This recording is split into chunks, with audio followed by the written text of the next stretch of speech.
Thumbnail कसरी बनाउने कुनै पनि युट्युबमा देखिएको थम्बनेल कसरी बनाउने तपाईहरुलाई आज म एउटा प्ले स्टोरबाट डाउनलोड गरेको एप मार्फत प्रोफेसनल थम्बनेल बनाउन सिकाउने छु। भिडियोलाई स्किप नगरिकन हेर्नु होला। यो थम्बनेल एकदमै सजिलो तरिकाबाट 2 मिनेटमा हुनेछ। मैले अगाडि बनाएको जस्तै थम्बनेल हजुरहरुलाई बनाउन सिकाउने छु। भिडियो अन्तिमसम्म हेर्नु होला, स्किप नगरी। स्किप गर्नुभयो भने हजुरहरुले विविधको कुराहरु मिस गर्नुहुन्छ, छुट्छ। अब भिडियोतर्फ लागौं। त्यसको लागि हामी प्ले स्टोरमा जानुपर्ने छ। प्ले स्टोरमा गइसकेपछि हामीले के सर्च गर्नुपर्ने छ त भन्दाखेरि पिक्सल्याब। हामीले यहाँ सर्च गर्छौं PIXCLAB पिक्सल्याब। पिक्सल्याब सर्च गरेपछि यस्तो इन्टरफेस खुल्छ। पहिलो वेबसाइटलाई हजुरहरुले यसलाई इन्स्टल गर्नुपर्ने छ। मैले अगाडि नै इन्स्टल गरेको छु र अब म यसलाई ओपन गर्छु। ओपन गरिसकेपछि देख्न सक्नुहुन्छ यस्तो इन्टरफेस खुल्नेछ। यसलाई हामीले क्यान्सल गर्यौं र न्यू टेक्स्टलाई डिलिट गर्नेछौं र अब यसलाई हामीले युट्युबको थम्बनेल साइजमा ल्याउनको लागि यहाँ देख्न सक्नुहुन्छ यतापट्टि चारवटा यो स्क्वायर जस्तोमा हामी क्लिक गर्छौं र इमेज साइजमा हामीले क्लिक गरेर कस्टम लेखेकोमा हामीले युट्युब थम्बनेल सिलेक्ट गरेर ओके गर्यौं भने हाम्रो युट्युबको साइजमा क्रिएट हुनेछ। र यसको अब ब्याकग्राउन्ड डाउनलोड गर्नको लागि हामीले सर्वप्रथम क्रोम ओपन गर्छौं।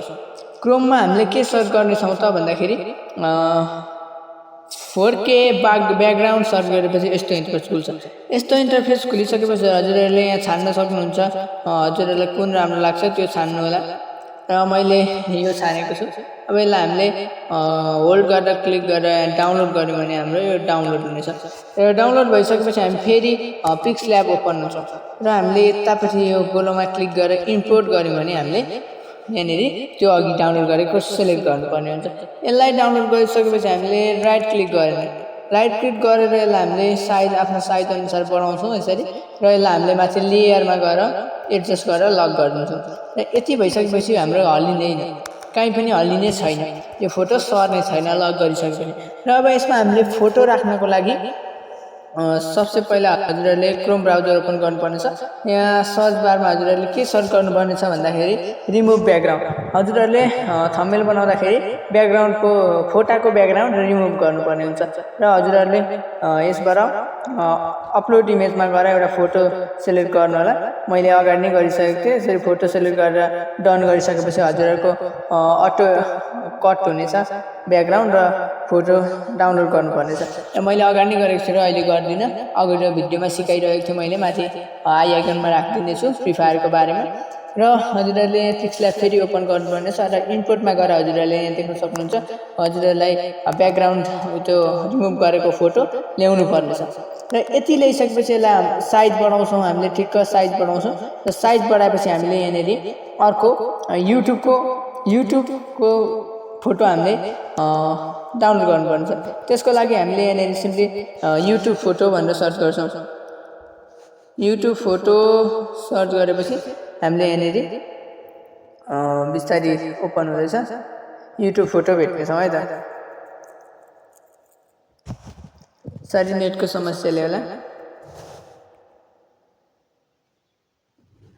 र युट्युब फोटो हजुरहरुले हो त्यहाँ डाउनलोड गर्न सक्नुहुन्छ। मैले अगाडि नै डाउनलोड गरिसकेको छु र यो फोटोलाई पनि हामीले लक गर्छौं। लक गरिसकेपछि हामीले फेरि इम्पोर्टमा गएर युट्युबको फोटो मैले क्रोमबाट डाउनलोड गरेको थिएँ। क्रोममा गएर युट्युब फोटो सर्च गरेर डाउनलोड गर्नु होला र यसलाई हामीले सानो साइज बनाएर यहाँमाथि छड्के पारेर हामीले यहाँमाथि राख्न सक्छौं अलिक राम्रो देखिनको लागि। र हामीले यसलाई स्ट्रोक गर्छौं। स्ट्रोक गरेर यसलाई हामीले थोरै यसको साइज यसरी बढाइदिनेछौं र हामीले हाम्रो फोटोलाई पनि फेरि अनलक गरेर हामीले स्ट्रोक गर्नेछौं है त। यसलाई पनि हामीले यहाँनेरि देख्न सक्छौं स्ट्रोकमा गएर इनेबल गरेर हामीले थोरै स्ट्रोक गर्न सक्नेछौं र राइट गर्यौं भने हामीले स्ट्रोक हुनेछ। र फेरि हामीले दुईटैलाई लक गर्छौं र लक गरिसकेपछि हामीले वाइटी स्टुडियो फेरि सर्टको वाइटी स्टुडियोको फोटो वाइटी स्टुडियोको हैन सर्टको चाहिँ मैले फोटो यहाँनेरि फेरि क्रोमबाट डाउनलोड गरेर चाहिँ यो रहेको छ। यसलाई पनि हामीले साइज अनुसार घटाएर राख्न सक्छौं है त। यसलाई पनि हामीले साइज अनुसार घटाएर बढाएर राख्न सक्छौं। यसलाई पनि मैले अब यहाँनेरि राखिदिनेछौँ र यसलाई पनि हामीले स्ट्रोक गर्नेछौँ। स्ट्रोक गर्नको लागि हामीले यहाँ इनेबल गरेर यसलाई मैले ग्रीन कलरले स्ट्रोक गरिदिन्छु र ओके गरिदिन्छु।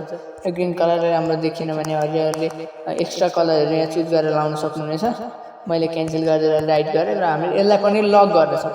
यति गरिसकेपछि हामीले यहाँनिर तपाईँहरूले के टपिकमा बनाउनु भएको छ त्यही टपिकको टेक्स्ट लेख्नको लागि हजुरहरूले के गर्नुपर्ने छ भन्दाखेरि अब यसलाई फेरि हामीले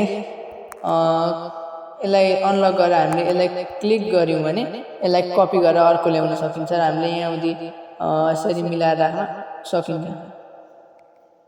यसरी मिलाएर राख्न सकिन्छ। यहाँ राखिदिउँ यहाँनिर र यसलाई हामीले फेरि लक गरौँ र हामीले यहाँनिर टेक्स्ट लेख्नको लागि हामीले यहाँनिर माथि रहेको प्लसको आइकनमा जान्छौँ र टेक्स्टमा क्लिक गरेर डबल क्लिक गऱ्यौँ भने हाम्रो टेक्स्ट ओपन हुनेछ र हामीले यहाँनिर लेख्नेछौँ युट्युब लेख्नेछौँ। सुरुमा युट्युब मात्रै लेख्नेछौँ र यसको हामीले साइज बढाउनको लागि टेक्स्टमा गएर हामीले टी साइज बढाउनेछौँ। हामीले युट्युबको साइज यति राख्नेछौँ। युट्युबको साइज यति राखेपछि राइट क्लिक गर्नेछौँ र यसको हामीले फ्रन्ट राख्नेछौँ। अब फ्रन्ट राख्नको लागि मैले यो फ्रन्ट लिन्छु र ओके गरेपछि हाम्रो फ्रन्ट यस्तो आउँछ र हामीले यसलाई ब्याकग्राउन्ड राख्न मन छ भने ब्याकग्राउन्ड राख्नलाई मैले राखिनँ ब्याकग्राउन्ड र इनेबल गरेर हामीले यसलाई स्टोक गऱ्यौँ भने अझ झनै राम्रो हुनेछ। हामीले यसले स्टोक गर्छौँ र यसको कलर हामीले कलर चेन्ज गर्नेछौँ। यहाँ देख्न सक्नुहुन्छ कलर हामीले कलर अरू लाउन सक्नेछौँ। यसरी देख्न सक्नुहुन्छ।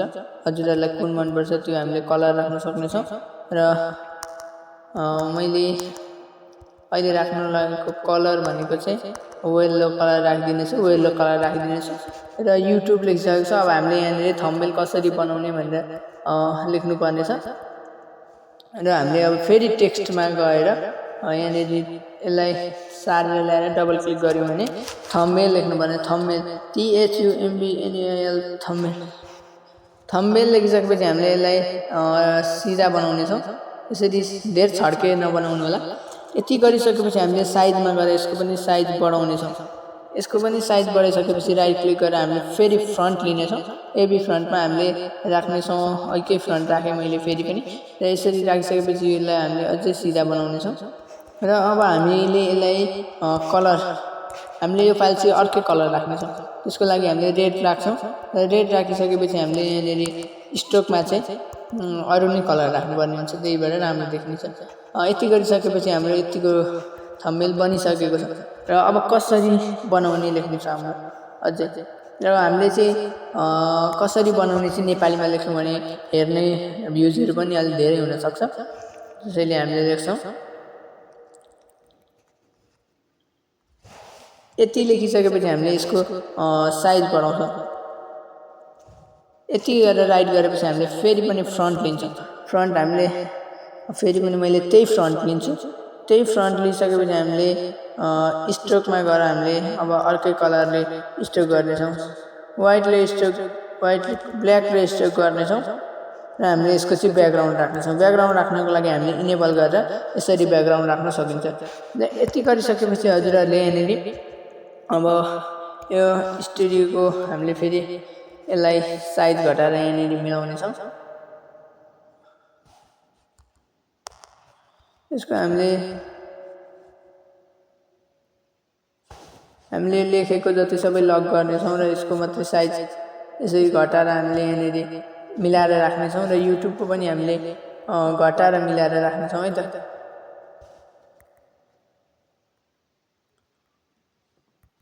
यसरी हामीले मिलाएर राख्नेछौँ र यति गरिसकेपछि हाम्रो यतिको आकर्षक बनिसकेको छ र अब हामीले यहाँ छेउमा स्टिकर राख्नको लागि माथि प्लसमा क्लिक गर्छौँ र स्टिकरमा क्लिक गऱ्यौँ भने हाम्रो यस्तो हुनेछ र यसरी स्टिकर राखेर अझै राम्रो बनाउन सक्नुहुनेछ र हजुरहरूले युट्युबबाट धेरैवटा PNG डाउनलोड गरेर अझै आकर्षक बनाउन सक्नुहुनेछ र हजुरहरूलाई आजको भिडियो कस्तो लाग्यो त प्लिज राम्रो लाग्यो भने लाइक एन्ड कमेन्ट गर्न नभुल्नु होला र यसै गरी च्यानललाई सब्स्क्राइब गर्न नबिर्सनु होला भन्दै आज बिदा माग्न चाहन्छु। हस्त धन्यवाद, नमस्कार, जय नेपाल।